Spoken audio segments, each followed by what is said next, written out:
الحمد لله رب العالمين والصلاة والسلام على رسوله الكريم محمد بن عبد الله الأمين وعلى آله وصحبه أجمعين. أما بعد فإن النبي صلى الله عليه وسلم علمنا أن ندعو ونقول رضيت بالله ربا وبالإسلام دينا وبمحمد نبيا او كما قال علیہ الصلاۃ والسلام. میرے عزیز طلباء، نوجوان دوستوں اور ساتھیوں اور میرے دینی بھائیوں، آج کل ایک موضوع بہت زیادہ چلا ہوا ہے سوشل میڈیا پر. وہ موضوع یقیناً تشویشناک ہے، فکر مندی کا موضوع ہے، اور خاص طور سے وہ مسلمان جو اپنے اندر درد رکھتے ہیں، اپنے اندر صحیح دینداری رکھتے ہیں، علم کی صحیح معلومات رکھتے ہیں، اور جن کے اندر شریعت سے محبت ہے، انہیں فکر مند ہونا چاہیے اور بہت زیادہ ہونا چاہیے. وہ موضوع ہے کہ بہت ساری مسلم لڑکیاں غیر مسلم مردوں سے شادی کر رہی ہیں. گھر والے چونکہ اس شادی پر عموماً راضی نہیں ہوتے ہیں تو یہ لڑکیاں کورٹ میرج کرتی ہیں، عدالت میں درخواست دائر کرتی ہیں کہ ہمیں یہ لڑکا منظور ہے اور ہم اپنی خوشی سے شادی کرتے ہیں. درخواست دائر کرنے کے بعد پھر شادی کا پروگرام ہوتا ہے اور شادی ہوتی ہے. کورٹ شادی کرنے سے پہلے لسٹ بھی جاری کرتا ہے کہ ان لوگوں نے درخواستیں دی ہیں. ابھی ایک لسٹ سامنے آئی ہے جس میں 78 لڑکیاں یعنی 78 لڑکیوں نے درخواست دی ہے جو غیر مسلم لڑکوں سے شادی کرنے جا رہے ہیں. یقیناً انتہائی حساس معاملہ ہے، اس لیے کہ دین ایک ایسی عظیم نعمت ہے جو اللہ کی جانب سے ہمیں ملی ہے. اس نعمت کی ہمیں قدر کرنی چاہیے. آدمی مسلمان ہے تو وہ جنت میں ایک نہ ایک دن جائے گا. وہ صحیح دل سے کلمے کا اقرار اگر کرتا ہے، لا الہ الا اللہ محمد رسول اللہ کا اقرار کرتا ہے، وہ اسلام کے دائرے میں ہے. اعمال میں کچھ کوتاہیاں بھی اگر ہیں لیکن جو ایمانیات ہے اسے وہ مانتا ہے، یقین کرتا ہے. اسلام کی چیزوں کو جو مسلمات ہے اسے وہ تسلیم کرتا ہے، وہ یقیناً مسلمان ہے، مومن ہے. وہ اعمال میں کچھ کوتاہیاں بھی ہوں تو جنت میں جائے گا. لیکن آدمی ایسا عمل کرے اور اس عمل کو جائز سمجھے جس کو اسلام نے فرض قرار دیا ہے. اسلام نے جسے فرض قرار دیا ہے، ایک انسان اس کے خلاف کام کرتا ہے اور اسے جائز بھی سمجھتا ہے. مثال کے طور پر نماز فرض ہے، ایک آدمی نماز نہ پڑھے وہ گناہ کا کام ہے، لیکن یہ کہے کہ نہیں نماز پڑھنا ضروری ہی نہیں، فرض ہی نہیں، وہ اسلام کے دائرے سے خارج ہو جائے گا، مسلمان نہیں رہ سکتا ہے. ایک آدمی ہے شراب پیتا ہے، یقیناً انتہائی غلط کام ہے، انتہائی غلط کام ہے، وہ گناہ کبیرہ ہے. اسے احساس ہے کہ وہ غلط کام کر رہے ہیں، مسلمان تو رہے گا، وہ فساق و فجار کی فہرست میں ہو جائے گا، وہ فاسق و فاجر کہلائے گا. لیکن وہ آدمی جو شراب پیتا ہے اور سمجھتا ہے یہ شراب پینا جائز ہے، اسلام نے حرام کیا، حرام نہیں ہے، حلال ہے یہ، تو وہ آدمی مسلمان نہیں رہ سکتا ہے. تو اسلام کے جو فرائض ہیں اور جو بنیادی باتیں ہیں اگر انسان اسے مانتا ہے تو اچھی بات ہے، وہ مسلمان رہے گا. لیکن وہ اس کا انکار کر بیٹھے، اسلام نے جسے حلال قرار دیا ہے اسے وہ حرام کا عقیدہ رکھتا ہے، اور اسلام نے جسے حرام قرار دیا اسے وہ حلال سمجھتا ہے. یقیناً ایسا آدمی پھر مسلمان نہیں رہ سکتا ہے. یہ جو مسئلہ ہے کہ ہماری مسلم لڑکیاں غیر مسلموں سے کورٹ میرج کر رہی ہیں، یقیناً انتہائی تشویشناک بات ہے۔ ہمارے نبی نے تو ہمیں ایک دعا سکھائی ہے، ایک نہیں بلکہ سینکڑوں دعائیں سکھائی ہیں۔ ان دعاؤں میں ایک دعا یہ بھی ہے، ہمیں یہ دعا پڑھتے رہنا چاہیے، رضیت باللہ ربا وبالاسلام دینا وبمحمد نبیا، کہ ہم اللہ تعالیٰ کو اپنا رب مان کر راضی ہیں، ہم اسلام کو اپنا دین مان کر راضی ہیں، اور ہم آخری نبی محمد صلی اللہ علیہ وسلم کو نبی اور رسول مان کر راضی ہیں۔ ہمیں یہ کلمات کثرت سے پڑھنے چاہیے، اس سے ہمارا ایمان پختہ ہوتا ہے، مضبوط ہوتا ہے۔ اللہ کے رسول صلی اللہ علیہ وسلم نے ہمیں یہ بھی سکھایا کہ ہم یہ دعا کریں، اللہم اعنی علی ذکرک و شکرک، اے اللہ میری مدد کیجئے، میری معاونت کیجئے، میرا تعاون کیجئے اپنے ذکر پر بھی، اپنے شکر پر بھی۔ آپ نے جو ہمیں نعمتیں دی ہیں ان نعمتوں کا ہم شکر ادا کریں۔ اے الہ العالمین ہمیں اس کی توفیق دیجئے، ہماری مدد کیجئے۔ یہ اسلام بہت بڑی نعمت ہے، اور یقیناً ہم اسلام پر پوری طرح عمل کرتے ہیں تو ہمارے لیے دنیا میں بھی بھلائی ہے، آخرت میں بھی بھلائی ہے۔ دنیا میں بسا اوقات مشاکل پریشانی نظر آتی ہے، وہ کبھی اللہ کی طرف سے آزمائش ہوتی ہے، اور اکثر وہ ہمارے اعمال کا نتیجہ ہوتا ہے۔ ہم برا کرتے ہیں، اللہ تعالیٰ ہمیں نتائج دکھاتے ہیں کہ شاید بندہ توبہ کر لے، رو لے، گر گرا لے، معافی مانگ لے، بندہ میرا خاص بن جائے۔ تو کبھی اللہ کی طرف سے آزمائش کی شکل میں وہ مصائب اور مشکلات ہیں، اور کبھی ہمارے اعمال کا، ہمارے کرتوتوں کا نتیجہ ہوتا ہے۔ یہ جو مسئلہ ہے جو ابھرا ہوا ہے، جو میں نے بتایا کہ مسلم عورتیں، لڑکیاں غیر مسلموں سے شادی کر رہی ہیں، اس سلسلے میں دو بنیادی باتیں میں آپ کو بتانا چاہتا ہوں۔ پہلی بات یہ کہ آخر وجہ کیا ہے، مسلم لڑکیاں غیر مسلموں کے گود میں کیوں جا رہی ہیں، آخر وجہ کیا ہے، اس کا ریزن کیا ہے، سبب کیا ہے، اور دوسری بات یہ کہ اس کا تدارک کیا ہے، ہم اس سے کیسے بچیں، اپنی لڑکیوں کو کیسے بچائیں۔ یقیناً اسباب بھی اگر انسان بیان کرنے پر آئے تو بہت سارے اسباب ہیں، اور تدارک یعنی حل تلاش کرے کہ مسلم لڑکیاں غیر مسلموں کے گھر نہ جائیں، تو یقیناً حل بھی مختلف لوگ مختلف انداز سے پیش کریں گے۔ جمعہ کے اس مختصر سے بیان میں، مختصر سے وقت میں نہ پورے وجوہات بتائے جا سکتے ہیں، اور نہ پورے اسباب اور اس کے تدارک کو بتایا جا سکتا ہے، اور آپ بھی اپنے ذہن سے غور کریں، سوچیں تو آپ بھی مختلف وجوہات تلاش کر سکتے ہیں۔ ایسا نہیں کہ ہم نے جو بتا دیا بس وہی ہے، اس کے علاوہ کوئی اور وجہ نہیں، ایسی بات نہیں ہے۔ ہر آدمی اپنے ذہن سے سوچے تو مختلف وجوہات نظر آ سکتے ہیں۔ میں ایک جھلکی دکھاتا ہوں کہ آخر وجوہات کیا ہیں، ہماری لڑکیاں کیوں جا رہے ہیں غیر مسلموں کے گھر میں، وہ ان کی بہو کیوں بن رہی ہے، غیر مسلموں سے شادیاں کیوں کر رہی ہوں۔ چند وجوہات بتاتا ہوں میں۔ مثال کے طور پر ایک وجہ یہ بھی ہے کہ مسلم سماج کی غربت، یہ بھی ایک اہم وجہ ہے۔ ہم مالدار ہوتے ہیں، ہماری بلڈنگ ہوتی ہے، ہمارے گھر میں ہر طرح کی آسائش ہوتی ہے، لیکن ہمارا پڑوسی وہ دو نوالی کے لیے ترستا ہے کھانے کے لیے، وہ سود پر قرض لیتا ہے، رہن سینٹر سے پیسے لیتا ہے، لیکن بازو والے جو پڑوس میں مسلمان ہیں، مالدار ہیں، انہیں فکر نہیں ہوتی ہے کہ ہمارا پڑوسی کیسا ہے۔ غربت کبھی وہاں تک پہنچا دیتی ہے جسے حدیث میں کہا گیا ہے کہ کفر میں انسان مبتلا ہو جاتا ہے۔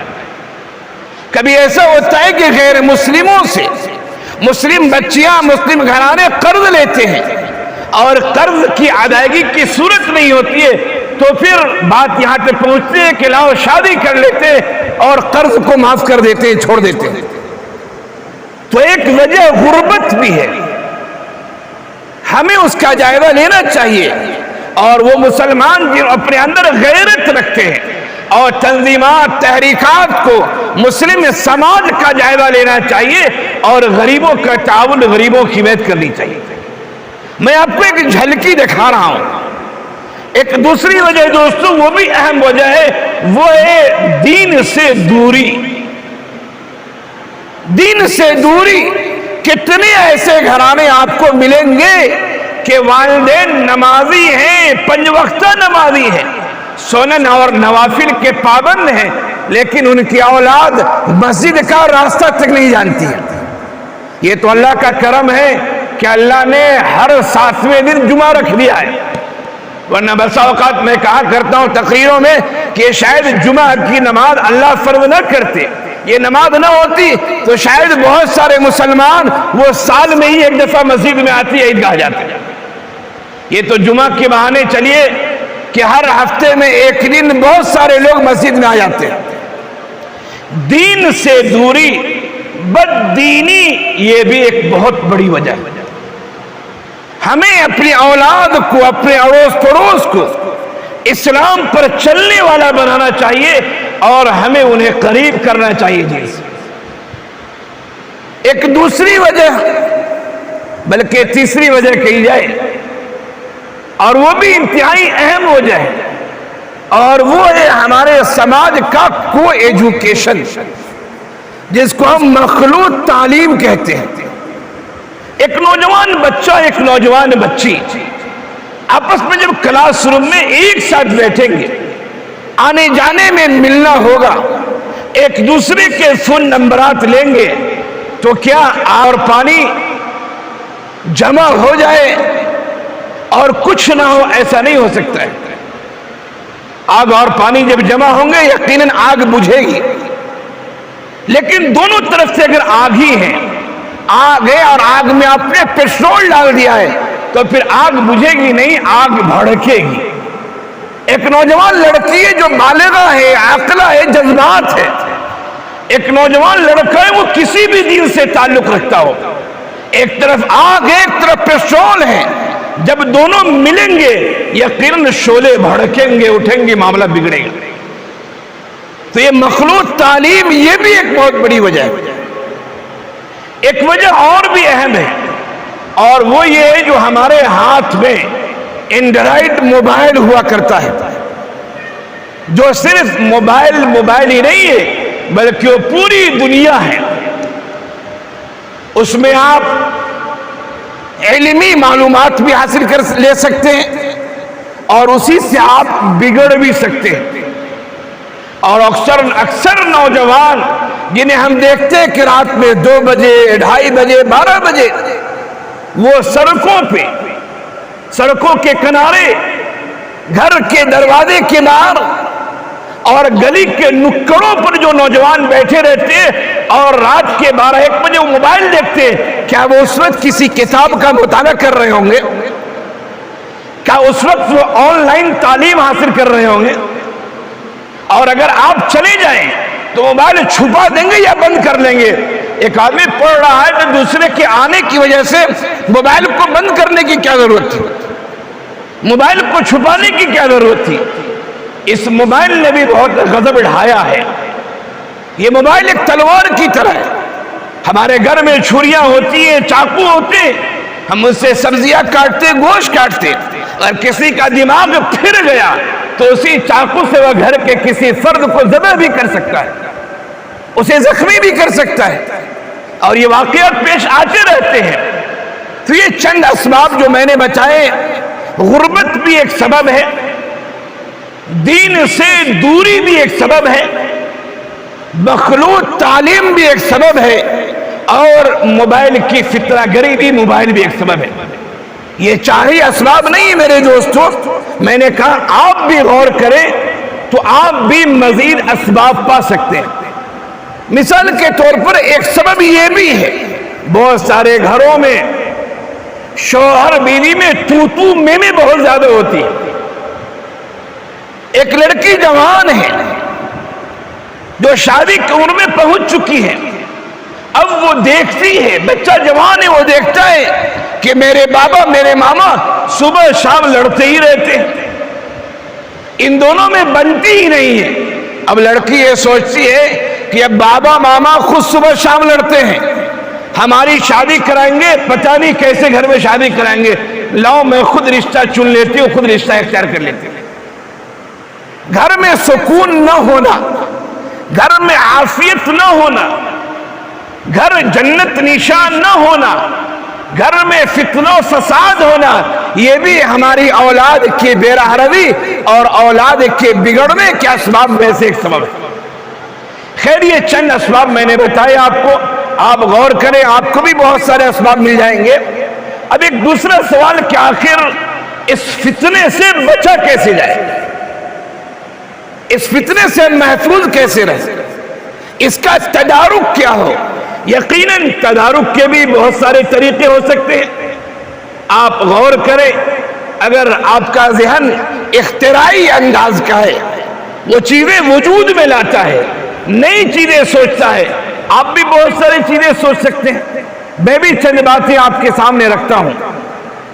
ایک طریقہ تو تدارک کا یہ ہے دوستو کہ وہ حضرات, علماء ہوں, ائمہ ہوں, داعی حضرات ہیں, گاؤں گھر کے علاقے کے دیندار حضرات ہیں, انہیں حساس ہونا چاہیے اور یہ سمجھنا چاہیے کہ جس طرح ہم دین سے جڑے ہوئے, ہمیں بھی لوگوں کو دین سے جوڑنا ہے. دیندار طبقے کا, علماء کا, ائمہ کا حساس ہونا ضروری ہے دین کے معاملے میں. وہ صرف خود ہی دین پر عمل نہ کرے بلکہ دوسروں کو بھی دیندار بنانے کی اور دین پر آمادہ کرے, وہ ترغیب دے, تحریض سے کام کرے. انتہائی اہم بات ہے. بعض لوگ پوری ذمہ داریاں علماء ہی پر ڈال دیتے ہیں, بعض لوگ پوری ذمہ داریاں ائمہ ہی پر ڈال دیتے ہیں کہ مولوی صاحب کام نہیں کرتے. ارے بھائی, مولوی صاحب کتنا کام کریں گے. خاص طور سے ائمہ پر جو لوگ الزام ڈالتے ہیں یا گاؤں کے علماء پر ڈال دیتے پورا الزام, یہ الزام صحیح نہیں ہے. مثال کے طور پر غور کیجئے, ایک امام صاحب بیچارہ, پورے ہندوستان کا جائزہ لے لیجئے, عموماً امام صاحب کی تنخواہ 5,000, 6,000, 7,000, بہت تیر مار لیا تو 10,000, 12,000 تنخواہ. اب ایک آدمی جس کی تنخواہ 5,000, 6,000 ہے, اس کے اگر 3-4 بچے ہیں اور خود وہ شوہر بیوی ہے, 5 یا 6 آدمی کی ذمہ داری ہے. میں کہتا ہوں کم سے کم 5-6 آدمی کی ذمہ داری ہے, گھر کے دیگر افراد کی ذمہ داری نہیں ہے. اگر مکان اپنا ہے, کرایہ نہیں دینا پڑتا ہے, تو 5-6 آدمی میں نارمل حالات میں 15 سے 16,000 کا خرچ آئے گا. یہ میرا ایک تجزیہ ہے, آپ اس سے اختلاف بھی کر سکتے ہیں. شہروں کے لحاظ سے مہنگائی بھی الگ ہو سکتی ہے. 5-6 آدمی کا کنبہ ہے, مکان اپنا ہے, کرایہ نہیں دینا پڑتا ہے, نارمل انداز میں, معتدل انداز میں 15,000 16,000 اس کی تنخواہ ہوگی, تب اس کا گھر چل سکتا ہے. آپ 6,000 تنخواہ دیتے امام صاحب, اب بیچارے 10,000 کہاں سے لائیں گے؟ وہ بیچارہ ٹیوشن پڑھائے گا, وہ بیچارہ کچھ نہ کچھ کاروبار کرے گا تاکہ گھر چلے. ہمیں آپ مدرسے کے مولانا کو 6,000 7,000 تنخواہ دیتے ہیں, اگر وہ مولانا چندے میں ماہر نہیں ہے, چندے میں ماہر ہے تو مدرسے والے انعامات وغیرہ دے دیتے ہیں, چندے ماہر نہیں, صرف مدرس ہے بیچارہ, تو 6,000 میں کیسے چلائے گا؟ اس کو تو خود اپنے گھر چلانے کی فکر ہے, اور گھر چلانا یہ بھی اس پر فرض ہے, ضروری ہے, یاد رکھیے. جس طرح دین کی تبلیغ ہماری ذمہ داری ہے, اپنے ماتحتوں کو صحیح انداز میں پالنا, نان و نفقہ دینا, یہ بھی ذمہ داری ہے. بیچارہ امام گاؤں کا مدرس وہ تو اپنے گھر کو چلانے ہی میں فکر مند ہوتا ہے، وہ دوسرے اور تیسرے لوگوں کے بارے میں کیا سوچے گا بیچارہ۔ آپ کہیے گا کہ صحابہ کرام ایسے کرتے تھے، اسلاف ایسے کرتے تھے، ہاں کرتے تھے اور ابھی ہیں۔ میں سمجھتا ہوں تقریباً 25-30% کم سے کم 25-30% علماء ایسے ہیں، دائی ایسے ہیں جو جان کو جوخم میں ڈال کر اپنی غربت کو برداشت کرتے ہوئے وہ اپنی قوم کی فکر کر رہے ہیں، تن من دھن کی بازی لگائے ہوئے ایسے ہیں۔ لیکن آپ سوچیں گے 100% ایسے لوگ ہو جائے، یہ تو مشکل ہے۔ جس طرح زمانہ صحابہ کرام سے اور عہد نبوت سے دور ہوتا جا رہا ہے اور ہر چیز میں زوال آ رہا ہے، یقیناً اس برادری میں بھی زوال آنا ہے۔ ایسا نہیں ہے کہ صحابہ والا زمانہ مل جائے، نہیں، وہ زوال ہر شعبے میں ہے۔ خیر میں یہ کہہ رہا تھا کہ علماء، ائمہ اور دیندار طبقے کو حساس ہونا چاہیے، دعوت کا کام کرنا چاہیے، دوسروں کو بھی دین سے جوڑنا چاہیے۔ صرف علماء اور ائمہ پر آپ پوری ذمہ داری نہ دیں، وہ بیچارے کام کر رہے ہیں۔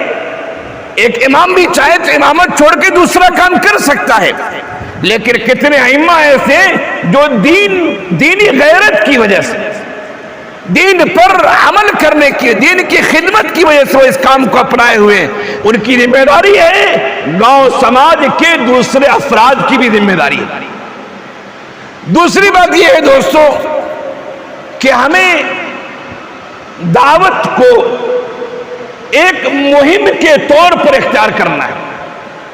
جمعے میں بیانات علماء کرتے ہیں، لیکن آپ جائزہ لے لیں، گاؤں کی مسجدوں کا جائزہ لے لیں، پڑھی لکھی جگہوں کا جائزہ لے لیں، اکثر عوام الناس، اکثر لوگ اس وقت آتے ہیں جب عربی خطبہ کا وقت شروع ہونے والا ہو یا جماعت کھڑی ہونے والی ہو یا اردو تقریر ختم ہونے میں 2-4 منٹ باقی ہو۔ چلیے پڑھے لکھے لوگ ہیں، کوئی مسئلہ نہیں، ان کو بیان کی ضرورت نہیں ہے، لیکن عوام الناس کو تو ضرورت ہے۔ تو ہمیں صرف جمعے کے بیان پر اکتفا نہیں کرنا چاہیے، بلکہ ہمیں دعوت کو ایک مشن کے طور پر استعمال کرنا چاہیے اور ہر گھر میں دعوت پہنچانا چاہیے۔ اور ایک تیسری بات دوستو یہ کہ ہمیں اپنے نظام تعلیم کے بارے میں سوچنا ہوگا۔ الحمدللہ حیدرآباد شہر دیگر شہروں سے بہت ساری چیزوں میں ممتاز ہے۔ اس میں سے ایک بات یہ بھی ہے کہ یہاں بہت سارے ایسے مسلم مینجمنٹ کے اسکول مل جائیں گے کہ وہ خالص لڑکیوں کے لیے، خالص لڑکوں کے لیے الگ الگ ہے، اور بہت سارے اسکول ایسے بھی ہیں کہ اگر ایک ساتھ ہے تو بیٹھنے کا الگ الگ ہے، لیکن ایسے بہت کم اسکول ہیں۔ مخلوط تعلیم کے نظام کو ختم کرنا پڑے گا، ورنہ آگ اور پیٹرول جمع ہونے سے گرمی اور گرمی، سخت مئی اور جون کا مہینہ ہو، گرمی چل رہی ہے اور فین نہیں ہے تو یقیناً بدن کی گرمی الگ، باہر کی گرمی الگ، گرمی جب ملے گی تو معاملہ بگڑے گا، معاملہ سدھرے گا نہیں۔ مسلم سماج کو سوچنا ہے اس بات پر کہ مخلوط تعلیم کا نظام ختم ہونا چاہیے، اسلامی فکر، اسلامی مزاج کے ادارے قائم ہونے چاہیے، پردے کا رواج ہونا چاہیے۔ یہ صرف مولانا صاحب یا ایک آدمی کے سوچنے سے نہیں ہوگا، پورے سماج کو مل کر سوچنا پڑے گا، اہل ثروت کو، پیسے والوں کو بھی سوچنا پڑے گا، اسکولوں کالجز کے لوگوں کو بھی سوچنا پڑے گا، تنظیمات اور تحریکات کے ذمہ داروں کو بھی سوچنا پڑے گا، اور علاقے کے، سماج کے جو دیندار حضرات ہیں انہیں بڑھ چڑھ کے آگے جانا پڑے گا، اور علماء بھی ان کے ساتھ ہوں گے۔ یہ سب ملیں گے تو پھر نظام تعلیم ہمارا ٹھیک ہونا چاہیے۔ اور ایک اور صورت یہ ہے اس سماج سے، اس بیماری سے بچنے کے لیے کہ گھر کے جو گارجین ہیں، گھر کے جو ذمہ دار ہیں، انہیں اپنی اولاد کے بارے میں سوچنا ہوگا کہ اگر ہم نے اپنے بچے کو موبائل دیا ہے تو آن لائن تعلیم حاصل کر رہا ہے یا ہمیں ہی پٹی پڑھا رہا ہے وہ، سوچنا پڑے گا. موبائل دے کر مطمئن ہو جانا کہ میرا لڑکا تو بہت اچھا ہے، یہ ہمیں خوش فہمی مبتلا نہیں رہنا چاہیے. موبائل نے اچھوں کو برباد کیا ہے، برے بروں کو سدھارا نہیں ہے. شاید اکا دکا لوگ ہو جنہوں نے اچھے بیانات سن کر موبائل کے ذریعے اپنے آپ کو سدھار لیا ہو، بہت کم ہوں گے. موبائل نے اچھوں کو بگاڑ دیا ہے. لہذا گھر کے سرپرست، گھر کے گارجین، گھر کے ذمہ دار کو اپنی اولاد کے دین کے معاملے میں بھی سوچنا ہے. قرآن کریم نے کہا ہے یا ایھا الذین آمنوا قوا انفسکم واہلیکم نارا، اپنے آپ کو بھی جہنم سے بچاؤ، اپنی اولاد کو بھی بچاؤ. ہماری اولاد کے ہاتھ میں موبائل ہے، ہمیں کبھی کبھی اس کے کانٹیکٹس لسٹ کو چیک کر لینا چاہیے. کس کے نمبرات اس میں ہیں پوچھنا چاہیے، یہ کس کا نمبر ہے. کبھی ہو تو آپ خود بات کر لیں، بھائی میری بچی کے موبائل میں نمبر تھا، آپ کون ہے وہ. کبھی اچانک دیکھیے کہ بچی گھر کے کونے میں کیا دیکھ رہی ہے، پڑھ رہی ہے، کیا کر رہی ہے. رات میں 12 بج چکے ہیں، بابا بستر پہ چلے گئے، ماما بستر پہ چلی گئی، بچی کو نیند نہیں آ رہی، کروٹ مان رہی ہے. آ کے دیکھا تو موبائل لکھی ہوئی، 12 بجے موبائل میں کیا دیکھ رہی ہے.